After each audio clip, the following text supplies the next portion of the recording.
So it's all for play for still. I think so. Do you want to bet against us?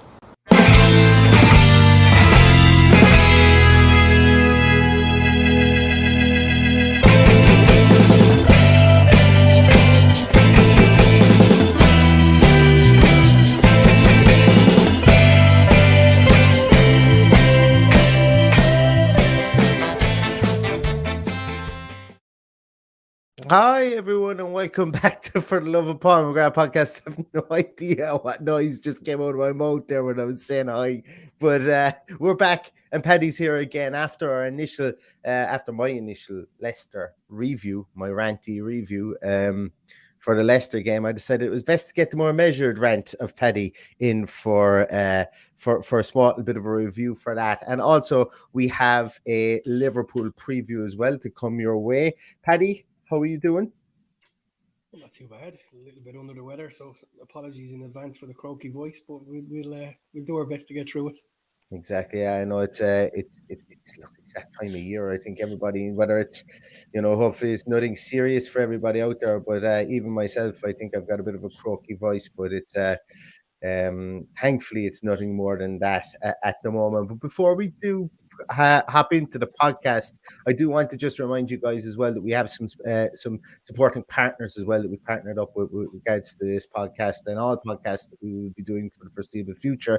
And the first partner that I wish to mention is the Spond application. So if you guys aren't already using the Spond app, I would implore you to go and download it now. As you probably know from listening to other podcasts that we've done, the Spond app was 100% free. It will allow you to organize, to track, and to create events and to I suppose have a one place where you can organize all of events that you would have from maybe football teams, drama groups, committees, whatever you're using. If you were trying to herd cats, if you're trying to get a group of people in a position to do something, or if you're trying to send out an event to a group of people to alert them, Spond is the application for you. I've been using it for 2 weeks now, and I know it sounds like this whole I've been using it piece, but I have been using it for 2 weeks now for something I'm doing outside of work, and it's made me very, very, very happy with regards to the ease of use for it. As I mentioned, you can sync it up to your calendar. You can send out group events. You can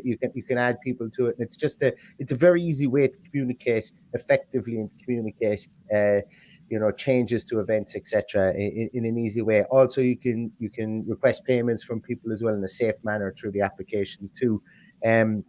It's just a super application, and I'm delighted to be working with them. So please go to your whether you're on iOS, whether you're on Android, whether you're using it on a MacBook, PC, whatever you're using it on, please go and download the app now and take a look at it. That's spond.com, spond.com, and that is one-stop application for everything you would need for, as I mentioned, if you're trying to herd cats at any time in the future.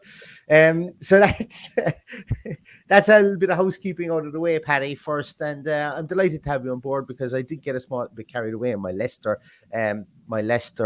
immediate reactions, and I wanted to stay away from the referee piece, and we will get to that afterwards. But what was your immediate view or your immediate thoughts on the Leicester game, taking into account probably a game of two halves that we witnessed? Well, that's exactly it. It was a game of two halves, wasn't it?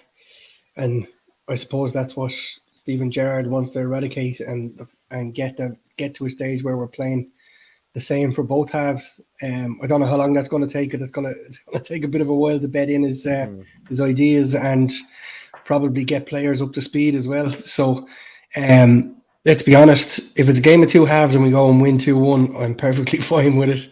If we do that against Liverpool, I'm perfectly fine with it. We did it against Man City but couldn't get back into it. So it's not something that's sustainable, especially against the perceived bigger teams. So we need to be at it from the word go, unfortunately. But it didn't hinder us, and we came away with the 3 points, which was brilliant. And I think that's a very important thing that you mentioned there as well. It's can we get away with that against the bigger teams? And look, it's not the first game since Steven Gerrard has been here. You can look at it in two ways, negative or positive, but it's not the first time that since Steven Gerrard has been here that we've started slow. We started slow against Man City as well, but we grew into the game, and I'm okay with that. As I say, we've seen two different two different games we've done that against one of the top teams, as you mentioned, and now we've seen it against Leicester as well. I suppose who realistically are still a top team, just going through a tough, turbulent time at the moment. But it's going to be a really interesting one to see if that's sustainable. But imagine if we get it right from day one, from minute one, Paddy. What kind of an uplift this team could do? Because it's interesting. There was the times last season when, and even in the season before, when we were, floundering down at the bottom of the league, where you just felt if the team clicked together that they would go and do damage to another team. And it's strange, but Ali Watkins scores the two chances he had, and Jacob Ramsey scores the two chances he had, and the goal isn't ruled out by VAR, and we're looking at a 6-1 win.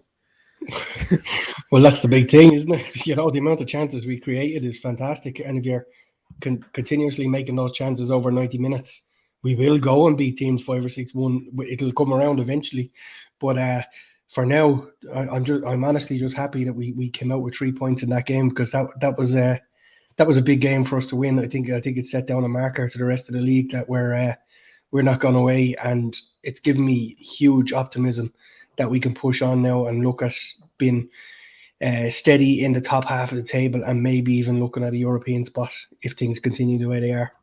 And isn't that mad, Paddy? And I am listening to you. Sorry, there's just something flashing up on my screen. If people are wondering, why is he leaning off to the side? I've got another setup here as well that I use to help control here. But that's a thing. That's the thing, Paddy. People are talking about Europe again. That's pretty crazy. From the simple point of view that we were looking down the table and we were wondering, oh no, Jesus, Burnley got to win. Norwich are winning again, and now we're not looking that way. We're not looking that way, and look, there might come a time that we do look that way again. But isn't it great to have that optimism back and that new manager bounce? And look, as I say, I'm going to continue to say it until the eyes fall out of my head. I was very pro Dean Smith. I still think Dean Smith could have done a good job. But there's no point in me sitting here banging the table and going, oh, Dean Smith could have done this or anything like that, because number one, I wouldn't believe it. And number two, I'm just fecking delighted the team wins. I don't care who's the manager. And when I say I don't care who's the manager, it's not about being right. It's about living in the moment, about the wins that we're getting at the moment. And Steven Gerrard's doing a bloody good job. And long may it continue that he does that, because it's been fun. It's been fun the last 4 weeks after the 5 weeks we had previous. But it wasn't very much fun at all. The one thing that did annoy me about Saturday is, he went through an awful lot in his interview afterwards about his players and where they're getting it wrong. I thought Sunday was the perfect opportunity to have a pop at the referees. I think he will eventually need to do that, because if we're going to be going into a situation where a referee lets 25 fouls go plus countless advantages without giving a yellow card against us or for the team against us, there's something not right there. And then for us to pick one up on our fourth foul of the day, it's very frustrating. And they need to be called out for what they're doing, regardless of what happened with the Schmeichel incident. We'll get to that in a bit. But it's an absolute disgrace, and there's no hiding from those facts. There was a number of times where he waved play on where there were stonewall yellow cards. There was one as well in the lead up to Ramsey's shot that went over the bar. Buendia was cleaned out by two guys. They both could have been yellow carded, and he never went back. So I think the standard of officials is pretty poor. They're not getting any better, and the only way to make them on our way of thinking is to call them out on it. Now, if that means he gets a fine for it, so be it. But we can't sit back and then start shouting after we lose games. It's better than he does it when we're winning games. And as we know, he's not backward about coming forward about giving out about refs. We've seen that in the SPL. He had almost a weekly sparring session in those interviews with about referees or about something he felt aggrieved with. And look, he's cute. He's a cute hooer in the fact that he's going to turn, he's going to play. This is a massive. I don't want to offend part of the UK when I say this, so I'm not going to say it. But look, what it is the cameras are on worldwide for Steven Gerrard, whereas when he was up in the SPL, the cameras weren't on worldwide. much all as we would like to Yeah. say it. They were on the British Isles, and they were on in British Isles, Ireland, Northern Ireland, potentially some parts of the of America, but it wasn't a worldwide audience. Now Stephen Gerrard is in a worldwide audience. You can see that he's kind of tempered his manner also as well. Look, and he does have grounds to be aggrieved by what went on, but he's boxing clever in the fact that, listen, I'm riding a wave of a honeymoon period. If I start drawing attention and maybe because there will be somebody who will have a crack off him for being negative about refs and saying you're only a wet week in this league as a manager, you got to learn how to deal with things. That to me rubs off on your team. There's going to be somebody who's going to go on the warpath for him and look to make a name for themselves. But look, the point I'm making is you've got Michael Oliver, who they reckon is the best referee in the Premier League, and he's gone and done that. The facts are there. The facts are there. Leicester were the better side for a large period of the game, but that does not give you the right to let them away with everything, and that's what he did at the weekend. 22 fouls, horrendous. 22 fouls, and he only gave a yellow card to Maddison when Maddison blatantly hacked someone down from behind. So it's and dangerously hacked someone down from behind. Yeah, horrendous. Exactly. Yeah. But I think it was Lookman that had 5 or 6 fouls at one stage. Lookman had 5 fouls in the first half. But what has he got to do to get a yellow card? And then Nakamba makes one challenge and it's a yellow card. Yeah, maybe it was a yellow card. I'm fine with that. But you've got to be consistent, and that's all we want. Like he can't stand up after the Liverpool game next week and give out about the referee if he didn't do it last week. That's my opinion on it. He didn't get involved. He didn't get involved in the Schmeichel debate, and he was probably right with that too, because there was a grey area there, as we saw with the law that was put up on the screen by Sky, and even they couldn't decipher what it was supposed to mean. I think he can. I disagree with Liverpool there. I think he can, because I think he can just as easily turn around, and maybe he wouldn't do it for the Liverpool game, but let's just say he can turn around and he can cite stuff like this and say, well, look, I kept my powder dry. I held my tongue and I didn't say this, and I don't want to be known as a manager who comes out and I don't want it to lose effect that I just come out and I give out about referees after games. But I feel I really need to start now asking questions of referee, and I think he's cute enough to know that, as I said, that you don't want to go in, you don't want to blot your copybook early on. But Michael Oliver, as you said, look, we got the freeze that we needed to get the freeze, but what happens when realistically speaking, Ademola Lookman should have been like persistent fouling is persistent fouling. It's not a gray area in anyone's book, and he was fouling. Yeah. He was actually fouling in defense. When he was coming back. So he was kind of stopping and stifling any kind of counters that we were getting going and stuff. And Man City did that as well. And teams in the Premier League are getting cute to that. They're fouling people in the middle of the field where you're less likely, and you're doing it multiple times, where you're less likely to get a yellow card. So they're not letting people get a run in you. And it's just another way of being, like, it's professional. Don't get me wrong, it's dirty, but it's professional, But let's have, I'm going to give you as long as your lungs can hold out to talk about the Kasper Schmeichel situation, Paddy. Look, I haven't got the law in front of me, but when it happened, I was like, do you know what? He was in control of the ball. That's fine. It is the law. And then they flash up this law that, it's in control of the ball, but not if he's just made a save. And at that stage, I'm like, here we go.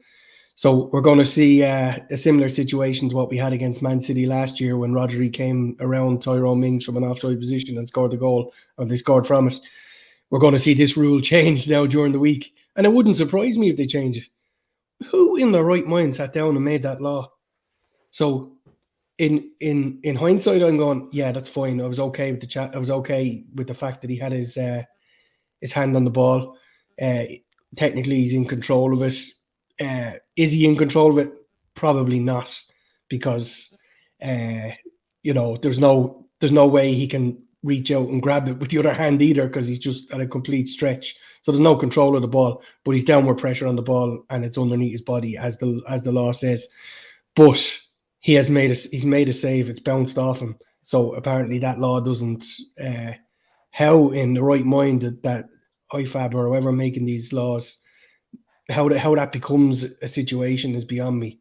But because of that, that's what's really annoyed me about it. if that makes sense.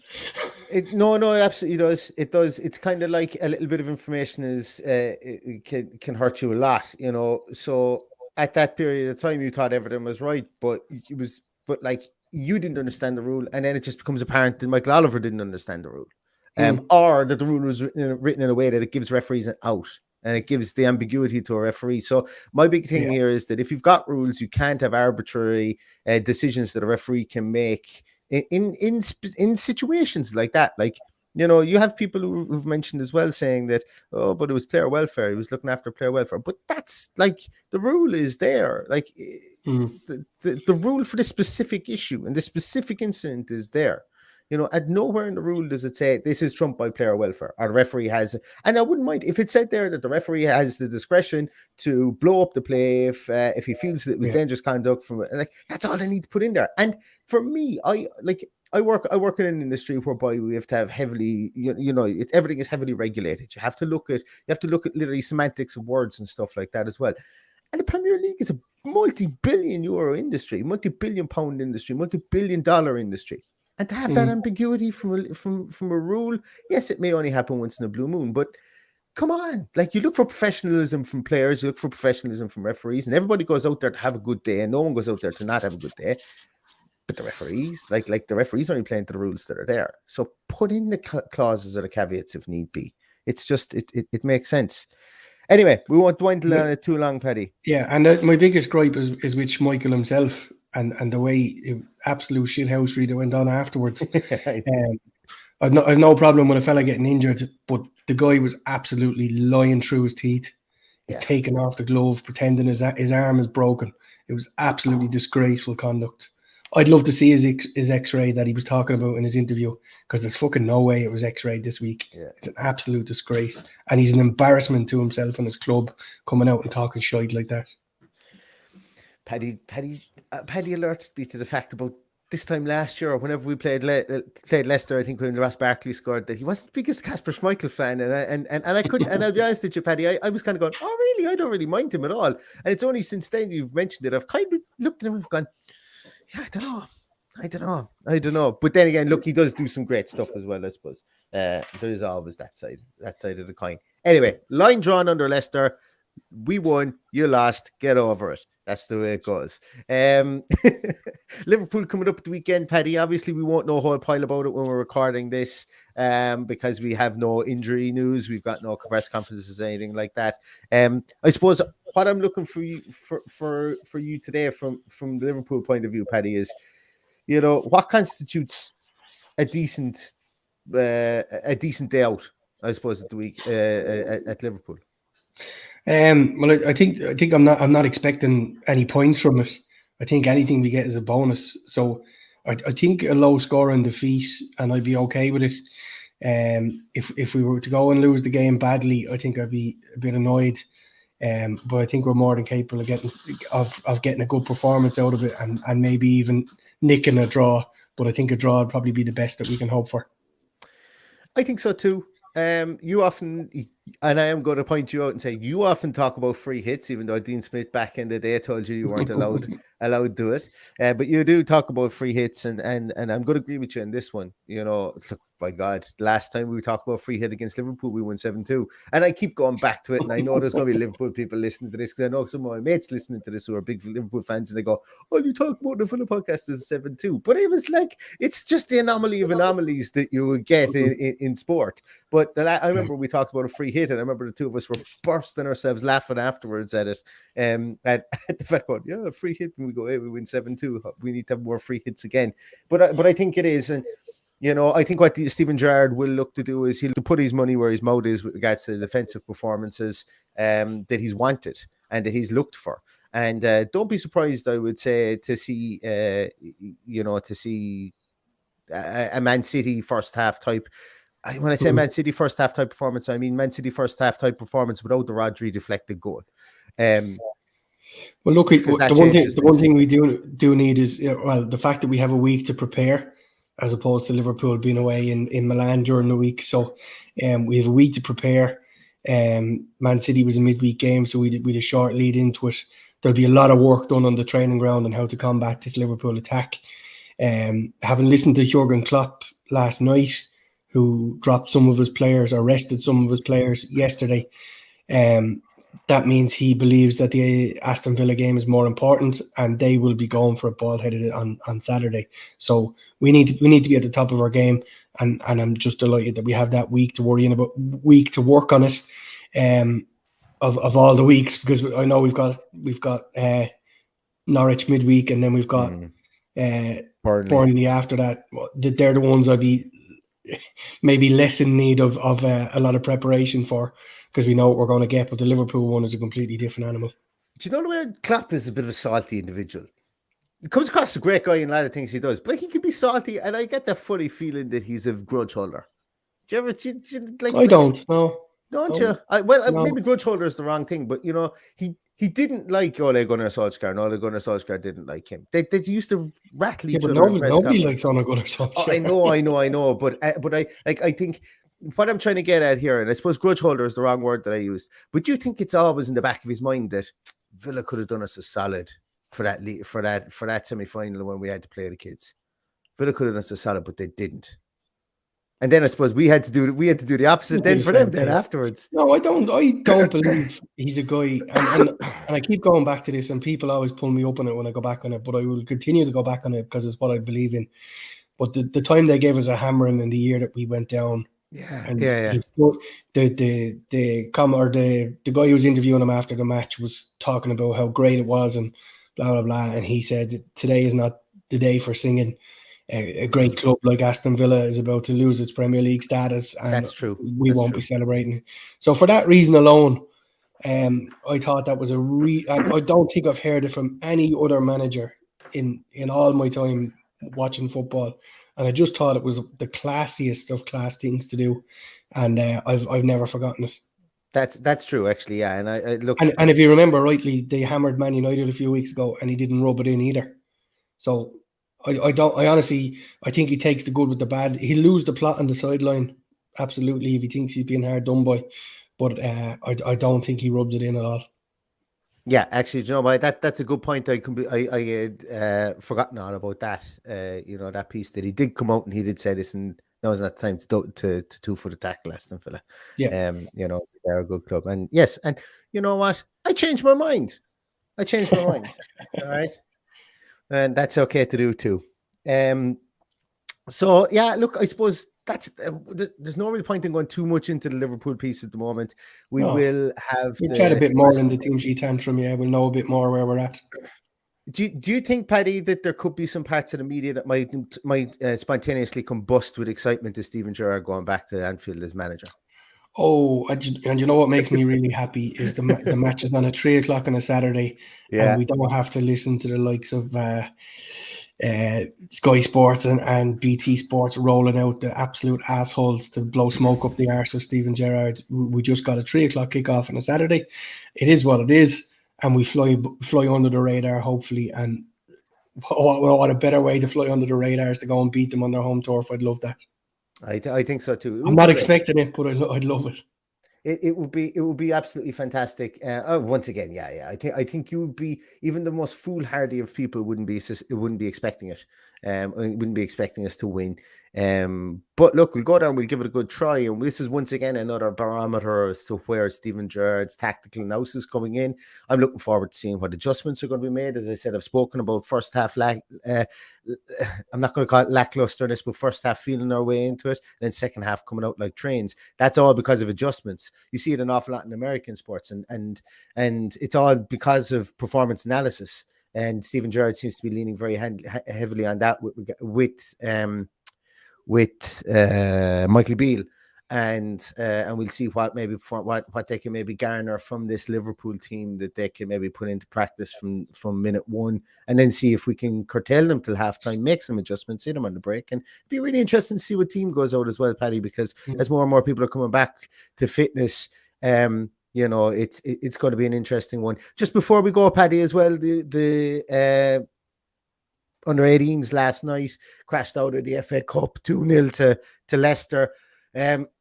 We know both of us watched it. Was there anything really that you garnered from that game as well? Is there anyone that you're looking forward to maybe seeing make the step up, or I who think stood out for you? the overriding emotion was disappointment. The first goal was avoidable. The second goal came when we went to chase it. We brought the goalkeeper up for the corner and he couldn't recover back to save the shot. That's fine. It was just a lapse of concentration by Feeney, is it? Centre half for the first goal. Yeah. Caught us out. But some great players in there. It was nice to watch Lamar Bogard. Feeney himself actually had a reasonably good game other than that lapse of concentration. Ben Cresceni, I think, is going to be an absolute star. I like him. He's gotten taller. He's gotten taller. He has gotten taller, yeah. Watched the under-23s on Monday night as well. Drew 3-all with Blues. Very disappointed with some of the defending at the end and the goalkeeper, Busher. I'm not sure the under-23s is actually our prime focus. It's getting good under-18s, seeing if they're good enough, and then sending them out on loan. But it's just it's disappointing that we don't have that run in the FA Cup. Obviously, you can't expect them to go back-to-back every year, but it would have been nice to get a run of big games for them there to show what they're made of. I think that's correct as well. And we're going to do a bit of a, I'm not going to say a feature, but a podcast over maybe during the Christmas time on the under-23s and the under-18s, just with regards to where people are, where they've come from. And we might even resurrect Paddy. We haven't even spoken about this. We might resurrect Paddy's loan watch again. It's there's been some good stuff that's been going on there as well. And Kane Hessler, Kane, what you call him? Kane Hessler. Whatever. I've just butchered his name because I got distracted. He scored for Swindon at the weekend as well, and you should have seen his celebration. He's probably still running. He was just one of those manic sprint off to the corner flag and hope that that you stop, with celebrations. It was great to see, and he's somebody that the Swindon fans are absolutely lapping up down there. They absolutely love him. So more power to him, more power to the younger players coming through, and more power to Aston Villa Football Club in their pursuit, for I suppose growing a sustainable model there within Aston Villa. So that's going to do for everybody for us tonight, or today, should I say, everyone. Thanks so much to everybody for always watching and for always listening. We will be back with a team sheet tantrum at the weekend, 10-2. We will have the team sheets on Saturday, and looking forward to this one. It is going to be one that I think a lot of people, since Stephen Gerrard has taken charge, have marked their calendar first. So it's going to be an interesting barometer, as we say. Just before we go again, the Beer 52 offer is still up and running. beer52.com/love. Just pay the postage, $5.95, and you will receive a case of 10 beers. Beers will be from all over the world. They can be light beers, they can be dark beers, they can be a mixture of beers, whatever you like. But that opening offer for $5.95 is still available. It's available up until the 17th of December. So if you do wish to stock up prior to Christmas, that is something that you can still avail of. Also, just to let you know, there's a subscription service, and the subscription will renew monthly at £24 per month. But it is worth it because you will get snacks, you'll get magazines if you're into beers, if you are a beer connoisseur. If you're not a beer connoisseur, it's for absolutely everybody. So give it a shout out or check it out on beer52.com/love. $5.95 will get you a case of 10 beers that you can tuck into over the Christmas period. So that's going to do it, guys. Thanks so much for listening. Thanks so much for watching. And all that's left to say is up to Villa. Up to Villa.